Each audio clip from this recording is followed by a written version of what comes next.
अल्हम्दुलिल्लाह हम और आप महाना दरसे कुरान करीम की इस बाबरकत महफिल में शिरकत की सआदत हासिल कर रहे हैं। और आज की इस महफिल में ख़ास तौर पर हमारे मेज़बान महफिल जनाब मोहतरम सैयद काशिफ हुसैन शिराजी साहिब ने हज बैतुल्लाह की सआदत हासिल करने के शुक्राने में ये खुसूसी एहतमाम और इंतज़ाम किया है। और हर महीने आखिरी इतवार को इशा के बाद उनके घर के पास दर्स की ये महफिल सजाई जाती है। और आज मौसम की वजह से मस्जिद के अंदर ये महफिल आज सजाई गई है। तो यूं आज की महफिल दर्स कुरान भी है और हज बैतुल्लाह का शुक्राना भी है। हम दुआ करते हैं कि अल्लाह रब्बे करीम हमारे मोहतरम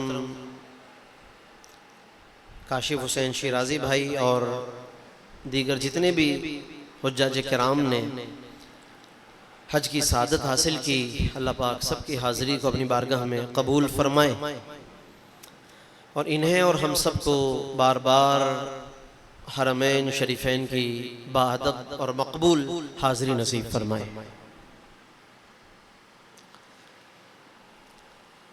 तो इसी मौजू की मुनासबत से कुरान मजीद फुरकान हमीद की आयात बय्यनात आपके सामने तिलावत की गई है। कुरान मजीद में कई मकामात पर अल्लाह रब्बुल इज़्ज़त ने हज का जिक्र फरमाया है। उन्हीं में से एक आयत मुबारका जो सूरतुल बकरा में है और हज के मौजू पर बहुत बुनियादी आयत है, उसमें कई बातों की तरफ अल्लाह रब्बुल इज़्ज़त ने हमारी रहनुमाई फरमाई। इरशाद रब्बानी हुआ कि अल हज अशहुरुम मालूमात, के हज चंद मुअय्यन महीनों का नाम है। मुफस्सिरीन किराम ने इस आयत की तफसीर में महीनों का ताय्युन करते हुए चंद महीनों का जिक्र फरमाया कि इससे मुराद शव्वाल का महीना है, ज़िलक़ादा का महीना है और ज़िलहिज्जा के इब्तिदाई अय्याम हैं जिनमें हज अदा किया जाता है। अब सोचने की बात यह है कि हज एक ख़ास महीने में और चंद दिनों में अदा की जाने वाली इबादत है, लेकिन उसके बावजूद अल्लाह रब्बुल इज़्ज़त ने हज के लिए महीनों का लफ्ज़ इरशाद फरमाया। यानी फरमाया कि अल हज्जु अशहुरुम मालूमात, कि हज चंद महीनों का नाम, जिसमें शव्वाल है और ज़िलक़ादा है। हालांकि इन दोनों महीनों में हज का कोई अमल नहीं होता, हज का कोई रुकन अदा नहीं होता, और ज़िलहिज्जा ही में जो भी उसके बुनियादी अरकान हैं वो अदा किए जाते हैं। 8 ज़िलहिज्जा से लोग मिना में होते हैं, 9 ज़िलहिज्जा को अरफात में होते हैं, उसी की रात में मगरिब से फिर मुज़दलिफ़ा की तरफ रवानगी होती है, फिर मुज़दलिफ़ा में पूरी रात गुजार कर सुबह फजर के फ़ौरन बाद वक़ूफ़ मुज़दलिफ़ा होता है। फिर वहाँ से 10 ज़िलहिज्जा की सुबह यौमुन नहर बकरा ईद के दिन हुज्जाज किराम फिर मिना के लिए आते हैं, रमी करते हैं, कुर्बानी, हलक, तवाफ़ ज़ियारा, ये सब 10 ज़िलहिज्जा ही में है। फिर 11, 12, 13 में रमी ही रमी, तो 8 ज़िलहिज्जा से लेके 13 तक पूरा हज हो जाता है। लेकिन अल्लाह रब्बुल इज़्ज़त ने अशहुरुम मालूमात फरमाया। हालांकि उन इब्तिदाई महीनों में हज है ही नहीं, मगर फिर भी अल्लाह ने उसका जिक्र किया कुरान में और उसको हज करार दिया।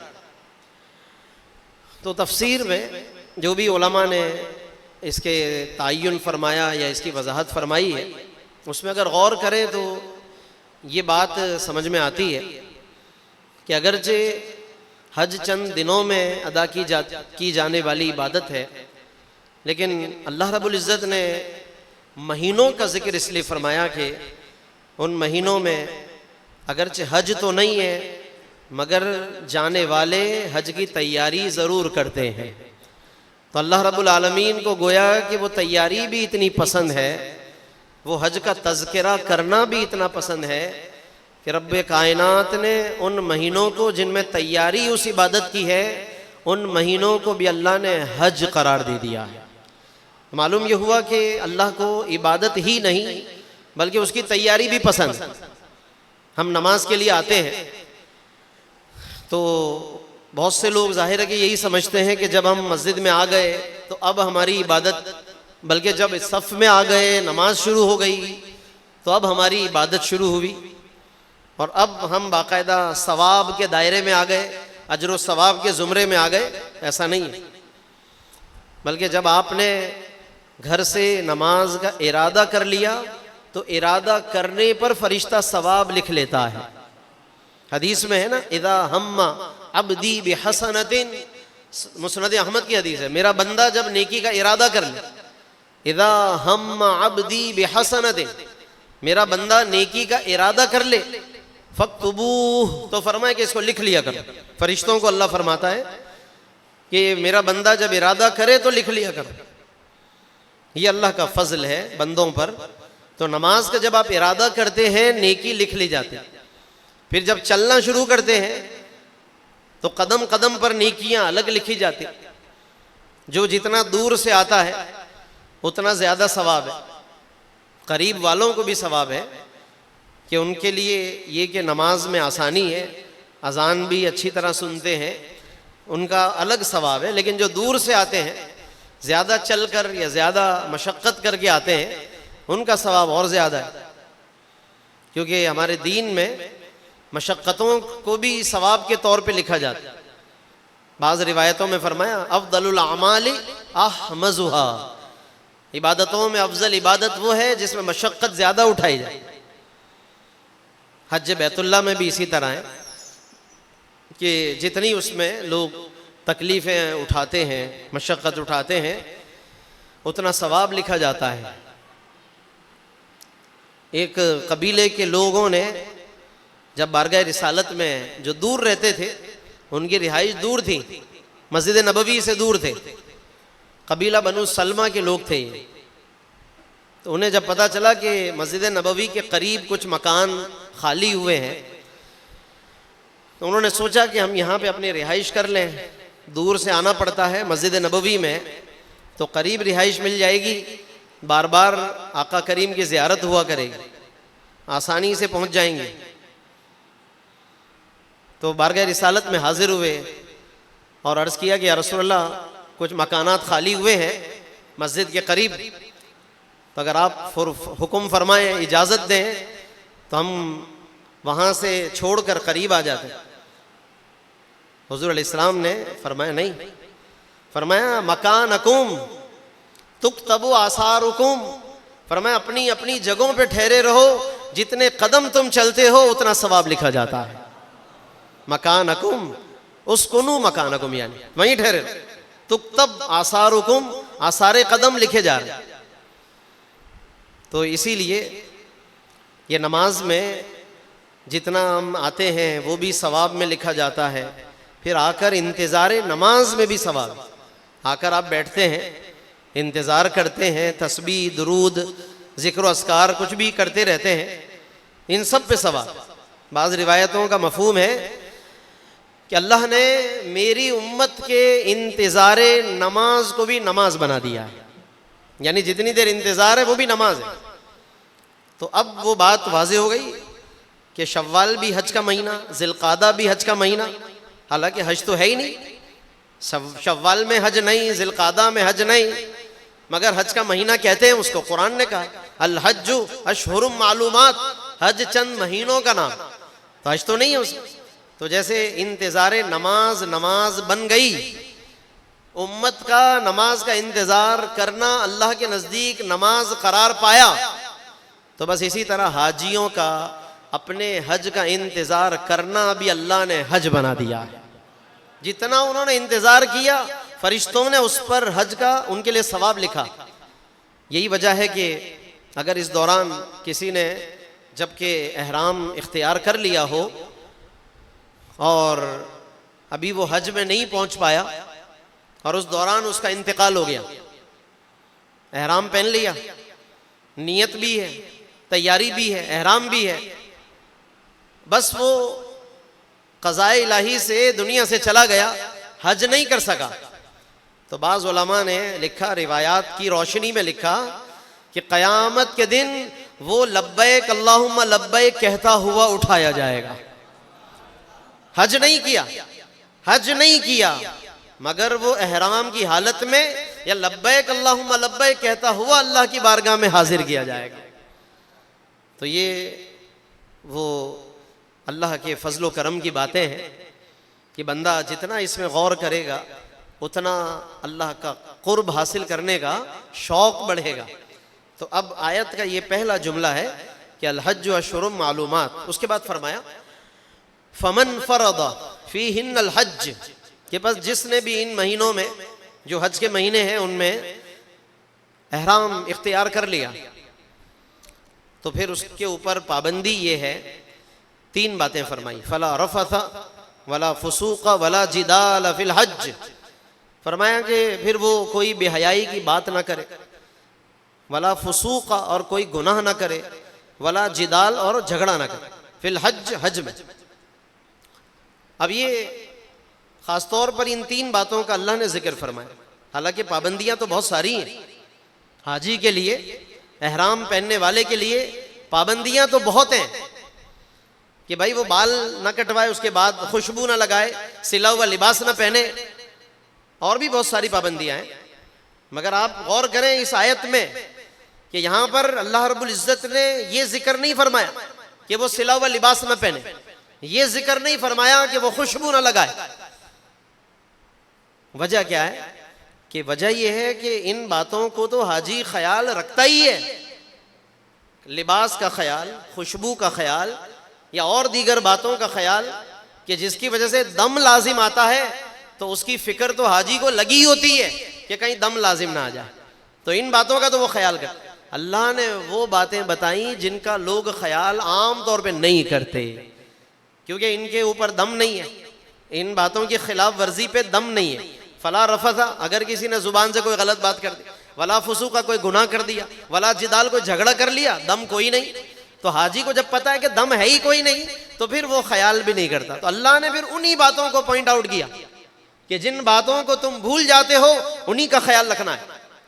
फला रफसा वला फुसूक वला जिदाल। और एक बात और भी अर्ज करूं इसी पर कि ये फिल हज फरमाएंगे, हज में ऐसा ना करना, तो ये बातें तो वैसे भी मना है, यानी ये तीनों बातें, बेहयाई हो, फुसूक हो, जिदाल हो, ये तो वैसे भी मना है। अल्लाह ने फरमाया हज में ना करो, तो मौला ये तो वैसे भी मना है, मगर तूने फरमाया कि हज में ऐसा ना करो, तो इसकी भी एक तशरीह है, और वो ये है कि खास हज में अगर तुमने अपने आप को बचा लिया और इतने दिनों तक हज में इन बातों को बचाकर अपनी तरबियत कर ली, तो बाकी दिनों के लिए खुद ब खुद तुम्हारी तैयारी हो जाएगी। यानी इशारा है कि हज तरबियत का महीना है, हज तरबियत की इबादत है, उसके जरिए से अपनी तरबियत कर। ये हमारे दीन इस्लाम का एक बेहतरीन उसूल है, एक बेहतरीन तरीका है कि जो इबादतें अल्लाह ने हमें अता फरमाई उसके ज़रिए से हमारी तरबियत फरमाई गई। हमारे दीन इस्लाम की इबादतें रस्म नहीं है, हमारा दीन खुद भी रस्म नहीं है, ना दीन रस्म है ना इसकी इबादतें रस्म है, बल्कि हमारा दीन दीन तालीम है, दीन तरबियत। ये रस्म का नाम नहीं कि रस्मी आए, नमाज पढ़ी, चले गए, पैसा मिला तो हज को चले गए, रमज़ान आया तो रोज़े रख लिए, फिर इफ्तार व सहरो इफ्तार कर लिया, ईद बकरीद मना ली, जानवर ले आए, कुर्बान कर दिए, बाकी मुसलमान वहीं का वहीं है। उस मुसलमान के अंदर वो उन इबादतों के आसार और असरात नज़र नहीं आ रहे, तो दीन इस बात का नाम नहीं है, दीन तरबियत का नाम है। तो हमारे दीन ने तमाम इबादतों के जरिए तरबियत फरमाई। नमाज के जरिए भी तरबियत है, कुर्बानी के जरिए भी तरबियत फरमाई, हज के जरिए भी तरबियत फरमाई, ज़कात के जरिए भी, हर इबादत में तरबियत। ये अलग बात है कि हम गौर नहीं करते, हम दीन और इबादत को उसके असल रूह के साथ अदा नहीं करते, हमने रस्म समझ लिया। अल्लामा इकबाल ने इसीलिए इस तरफ इशारा किया और तवज्जो दिलाई कि रह गई रस्म अज़ां रूह बिलाली न रही। अज़ान जो दी जाती है, हज़रत अल्लामा कहते हैं कि अज़ान की भी एक रस्म रह गई है, बस रूह बिलाल नहीं है उसमें। ये मस्जिद का नाम है मस्जिद बिलाल, अच्छा चलो इत्तेफाक से माशाल्लाह मस्जिद बिलाल में हम बैठे हुए। तो रह गई रस्म अज़ां रूह बिलाली न रही, हज़रत बिलाल की रूह नहीं है कि अब वो अज़ान के ज़रिए से वो रूहानियत, वो बुलावे की कैफियत, वो पैगाम हासिल हो और इंसान को एक रूहानी खुशी हो कि अल्लाह के हुजूर मुझे हाजिर होना, अल्लाह की बारगाह में हाजिरी का वक्त है। इसलिए कई बुजुर्गों के बारे में आता है, जब नमाज के लिए जाने लगते तो वो कांप जाते थे, कैफियत अजीब हो जाती थी और एक अजब लर्जा तारी हो जाता उनके बदन पे। तो किसी ने पूछा कि हुजूर ये नमाज के लिए आप जब जाते हैं तो आपकी कैफियत बड़ी अजीब हो जाती है, एक लर्जा सा महसूस होता है, आपके जिस्म पे और चेहरे का तासुर भी बदल जाता है। तो फरमाने लगे कि मैं बस ये सोच के कांप जाता हूं कि किसकी बारगाह में जा रहा हूं, किस खुदाए लम यजल की बारगाह में मुझे खड़े होना है। क्या मैं इस काबिल हूं कि मैं उसकी बारगाह में खड़े हो सकूं, पेश अपने आप को पेश कर सकूं। तो फरमाने लगा कि बस इसी वजह से मैं कांप जाता। जैसे अल्लामा इकबाल का फिर एक जुमला मुझे याद आ गया इसी ताल्लुक से, बुजुर्गान दीन की इस बात के ताल्लुक से कि जो फरमा रहे हैं कि नमाज में हाजिरी के तसव्वुर से कपकपी आ जाती है।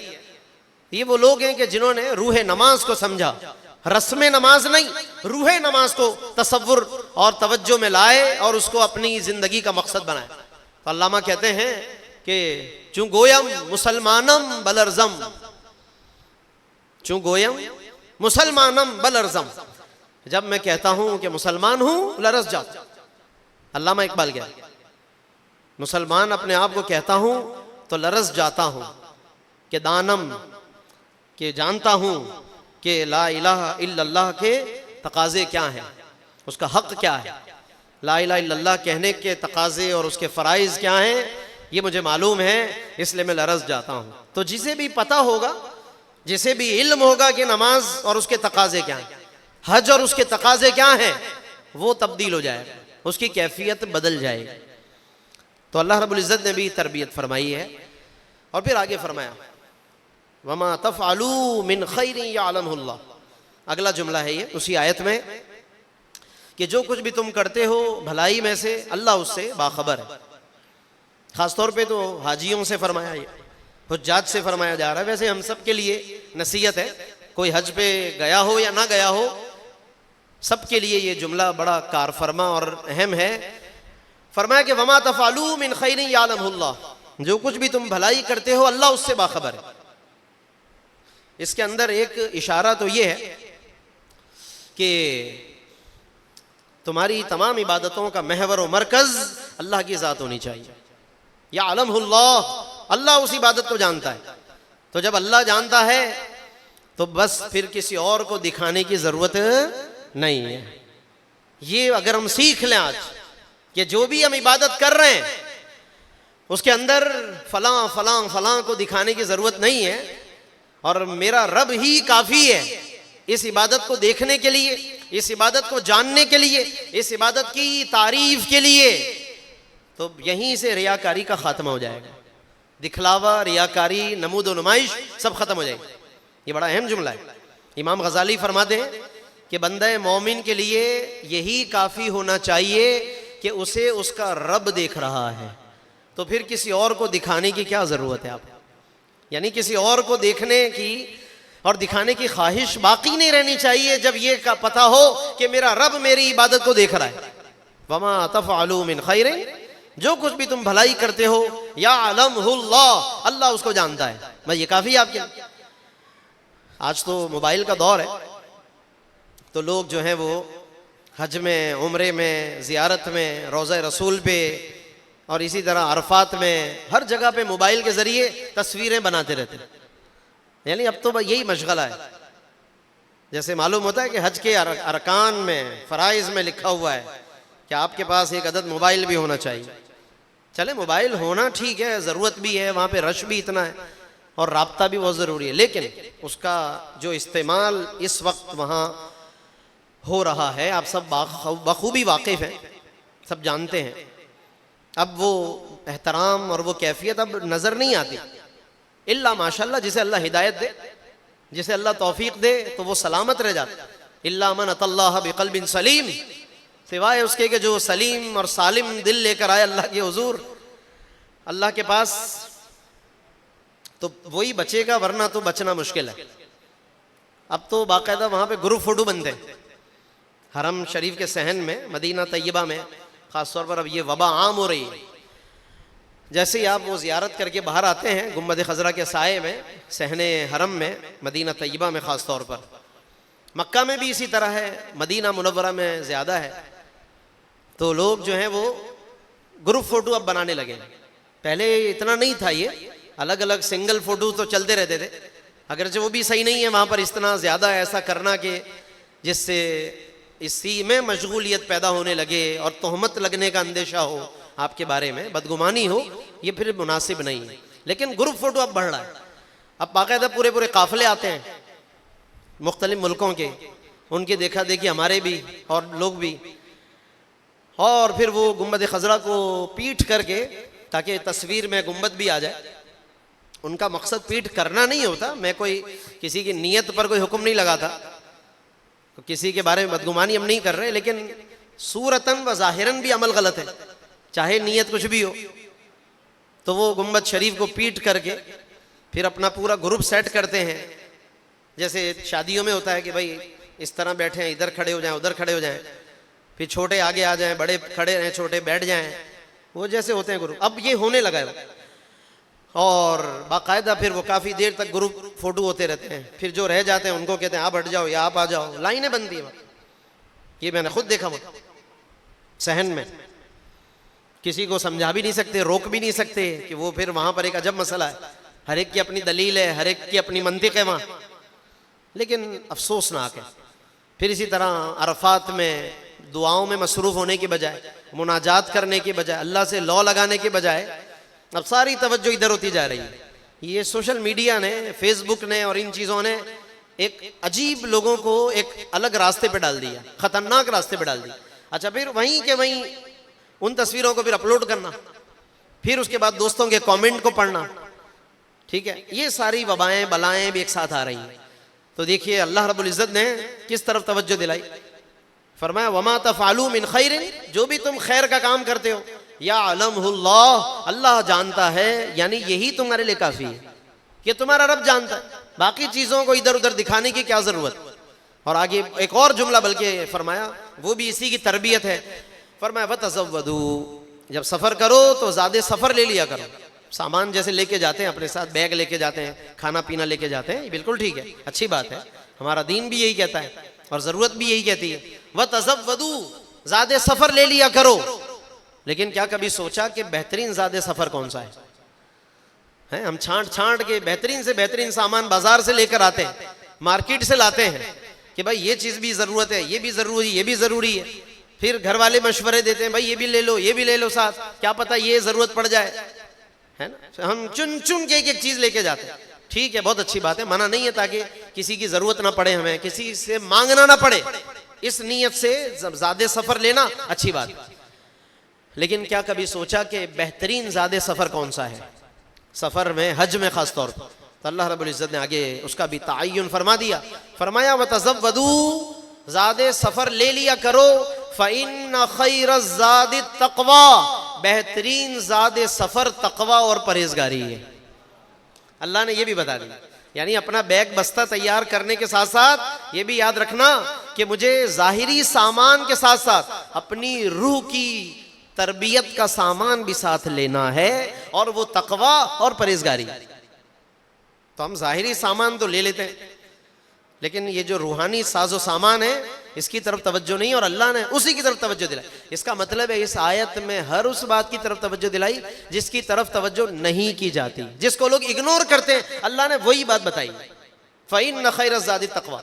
इमाम फ़खरुद्दीन राज़ी रहमतुल्लाह अलैह फरमाते हैं इस आयत की तफसीर में, इरशाद फरमाते हैं कि अल्लाह रब्बुल इज़्ज़त ने यहाँ पे दो किस्म के सफ़र को जमा कर दिया।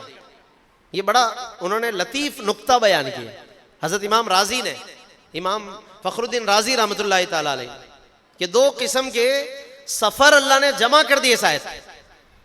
कौन कौन से?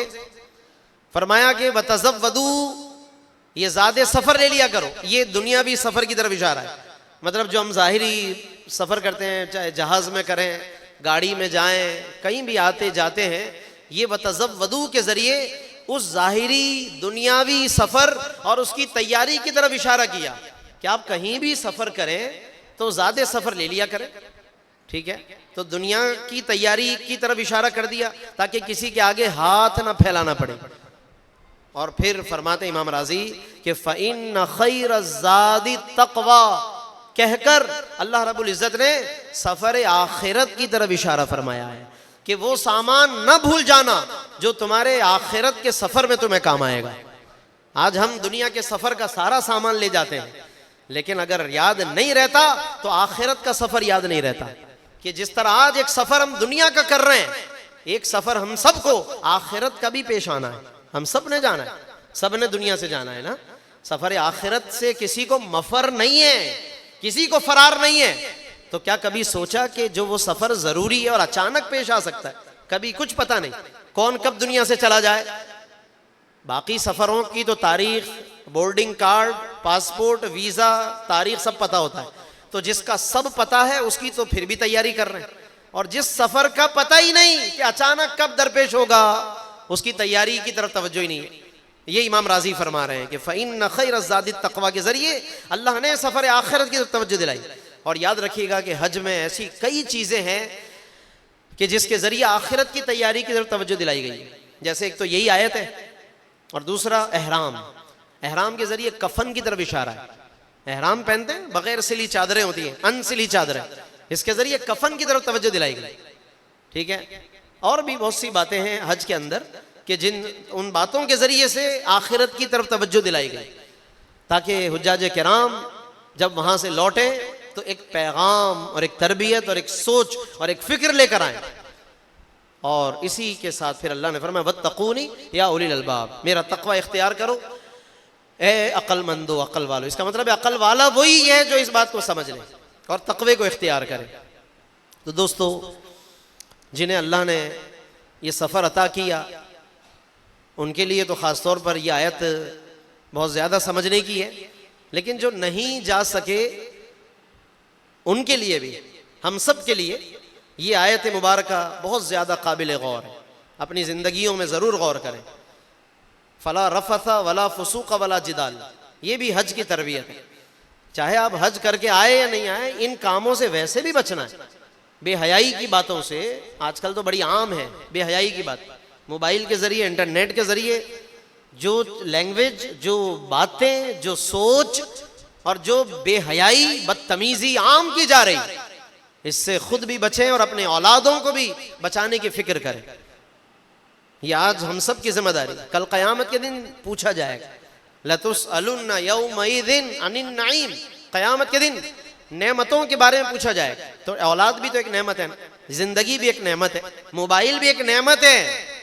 पूछा जाएगा कैसे इस्तेमाल किया, अपनी जवानी को कैसे इस्तेमाल किया। आईना अबलाहु व आईना फनाहु, इस तरह की हदीस भी है ना। लिबास कहाँ, लिबास के बारे में, फिर उम्र के बारे में, फिर इल्म के बारे में, बहुत सी चीज़ें हैं हदीसों में आई हैं सारी। अभी उसकी तफसील का वक्त नहीं है, ये सिर्फ तवज्जो दिला रहा हूँ बस सीधा सीधा बातों की तरफ। वला फुसूक, और गुनाहों से बचें, वला जिदाल, और झगड़ों से। हमारे माशरे में झगड़ा भी बात बात, बदगुमानी करते एक दूसरे के बारे में, हसद आम है, बदगुमानी आम है, गाली गलोच आम है, फिर तोहमत लगाना आम है, बात बात पर जुल्म करना आम है, खयानत आम है।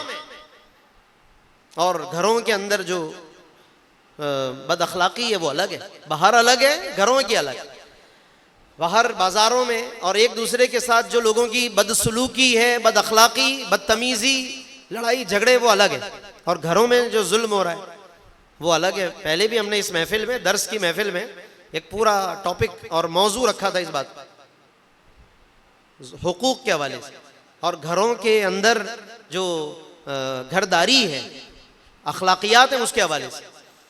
क्योंकि बहुत से अहबाब ने इस हवाले से पूछा कि बहुत से घरों में खासतौर पर शौहर जो है वो जुल्म करते हैं। जुल्म का मतलब है कि मार पिटाई तक नौबत चली जाती है और कोई पूछने वाला नहीं उनसे। वो समझते हैं कि हमसे कोई भी पूछने वाला नहीं है।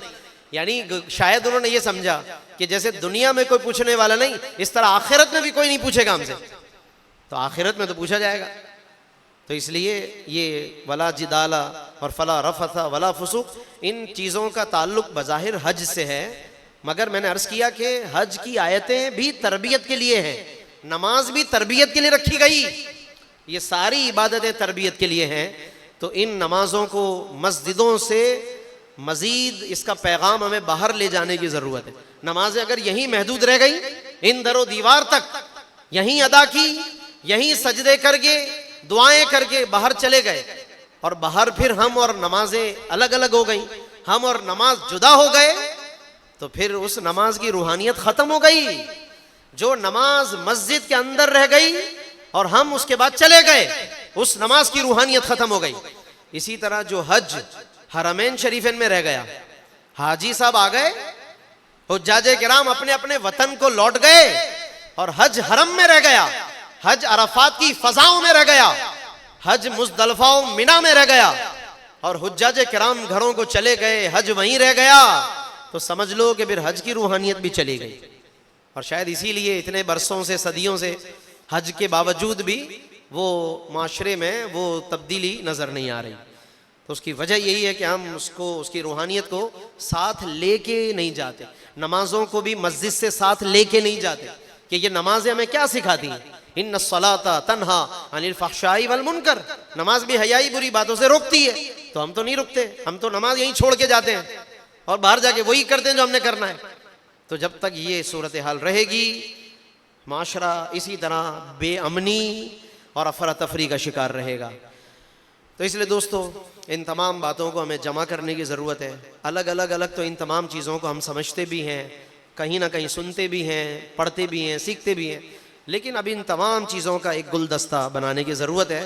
जैसे माशाल्लाह ये फूल बड़े अच्छे लग रहे हैं, एक साथ जमा हैं, तो इसी तरह इंसान की ज़िंदगी में भी अगर ये गुलदस्ता बन जाए, नमाज़ों की भी खुशबू आए, हज की भी खुशबू आए, आका के इश्क और मोहब्बत रसूल की भी खुशबू आए, तो फिर यकीन जानिए कि वो बंदा हज पे ना भी जा सके, अगर वो हज पे ना भी जा सके, अगर उसके अंदर से वो हज की, बैतुल्लाह की इबादत की, नमाज की खुशबू आ रही है, तो खुदा की कसम वो शायद ना जाकर भी अल्लाह की बारगाह में हाजिरी देने वालों में लिखा जाएगा। वो ना जाकर, बल्कि बहुत से ऐसे हैं जो जाकर आ गए, यानी जाकर आ जाते हैं, खाली गए और आ गए, गए और आ गए।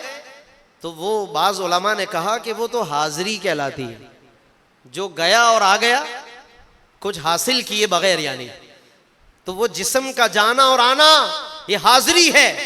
और जिसे अल्लाह ने जिस्म के साथ साथ रूह की भी हाजिरी अता की, तो फिर वो हाजिरी नहीं बल्कि अल्लाह ने उसे हुजूरी अता फरमा दी है। कोशिश करो कि ये हाजिरी ना रहे बल्कि अल्लाह हुजूरी की मंजिल अता फरमा दी। और हुजूरी की मंजिल जब आ जाती है ना, जब हुजूरी की मंजिल पे बंदा पहुंच जाता है, तो फिर हजरत रियाजुद्दीन सोहरवर्दी रहमतुल्लाह ताला अलैह के बकौल एक बात क्या खूब कही, फिर वो मिसदाक, उस बात, उस शेर का बंदा मिसदाक बन जाता है। हजरत अल्लामा रियाजुद्दीन सोहरवर्दी अपने कलाम के अंदर फरमाते हैं कि लौटा है मदीने से रियाज अपना बदन ही, यानी फरमाते मैं जब वापस आया शहर तैयबा से तो सिर्फ मेरा बदन वापस आया, लौटा है मदीने से रियाज अपना बदन ही, और जो रूह है वो अब भी मवाजे पे खड़ी है। जो रूह है उसको रोज़े अतहर पे आका के मवाजे पे छोड़ कर आया हूं। फिर ये हुजूरी कहलाती। बंदा तो वापस आ गया लेकिन ख्यालात और जज्बात मदीने में छोड़ कर आ गया हो।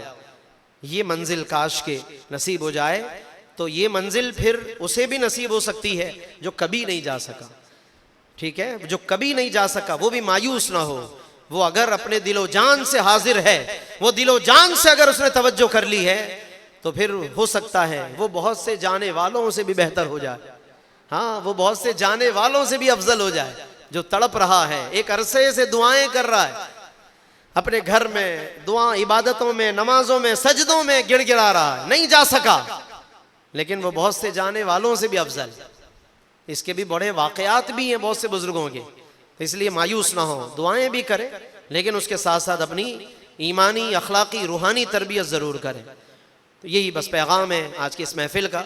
और इसके साथ साथ मैं ये अर्ज़ करूँगा कि आज की महफिल शुक्राने की महफिल है। हमारे माशाल्लाह काशिफ हुसैन शिराजी साहब हज बैतुल्लाह की सआदत हासिल की, पहली दफ़ा हाज़िरी मिली इन्हें, यानी इससे पहले कभी नहीं गए, ये ना उम्रे पे गए ना हज पे गए।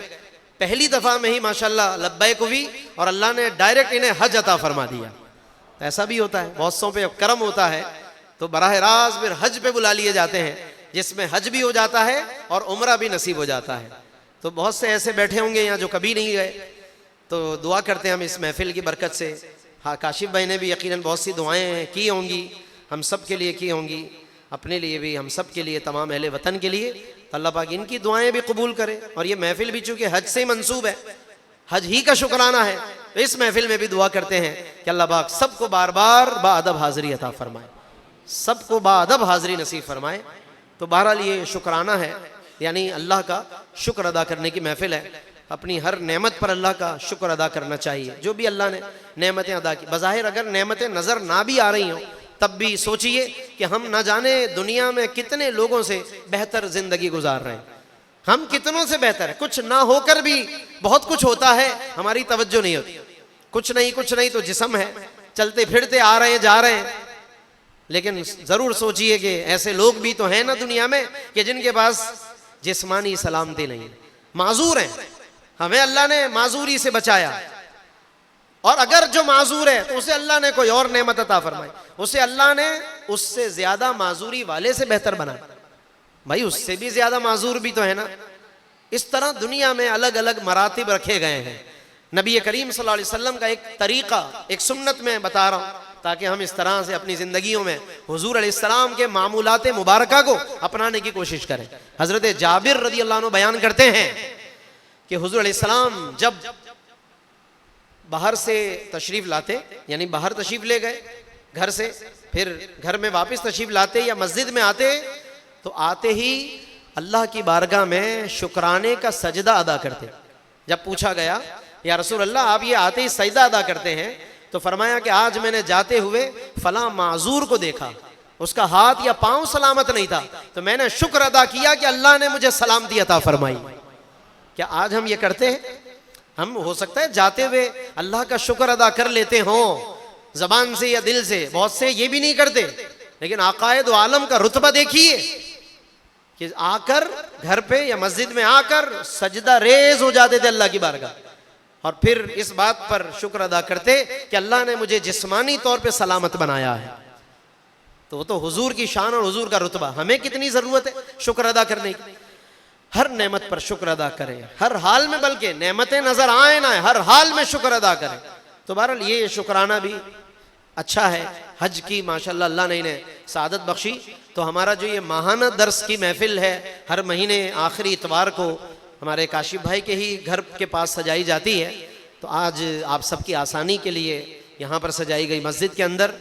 तो हर इतवार, हर आखिरी इतवार को, हर महीने के आखिरी इतवार को माशाल्लाह ये महफिल सजती है दरस कुरान करीम की। आप हज़रात उसमें शिरकत फरमाया करें। जब जब आप तक पैगाम पहुँचे, ऐलान पहुँच जाए, तो आप तशरीफ़ लाया करें उसमें, ताकि इस तरह की बहुत सी बातें सीखने की आपको सबको सआदत हासिल हो सके। और उसके साथ साथ ये कि ये तालीम और तरबियत भी हमारे लिए बहुत ज़रूरी है, क्योंकि ये भी एक हुक्म है ना, ये भी एक हुक्म है कि तालीम और तरबियत हासिल कर। युअल्लिमुहुमुल किताब वल हिकमत व युज़क्कीहिम, ये वो नबी है कि जो तालीम भी फरमाने वाले हैं, व युज़क्कीहिम, और तरबियत भी फरमाने वाले, तज़किया पाकीज़गी फरमाने वाले। तो आज हमें पाकीज़गी की भी ज़रूरत है, ज़ाहिरी भी, बातिनी भी, रूहानी भी। तो उसके लिए इन तमाम बातों को सीखने के साथ साथ उस पर अमल करने की ज़रूरत है। तो बस हम दुआ करते हैं इस मौके पर अल्लाह पाक हज बैतुल्लाह की इनकी इस हाज़िरी को, सआदत को अपनी बारगाह में कबूल व मंजूर फरमाए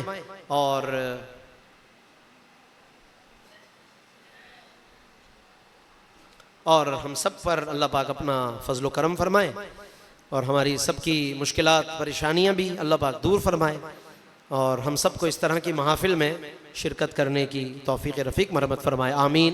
व आखिर दावाना अल्हम्दुलिल्लाहि रब्बिल आलमीन।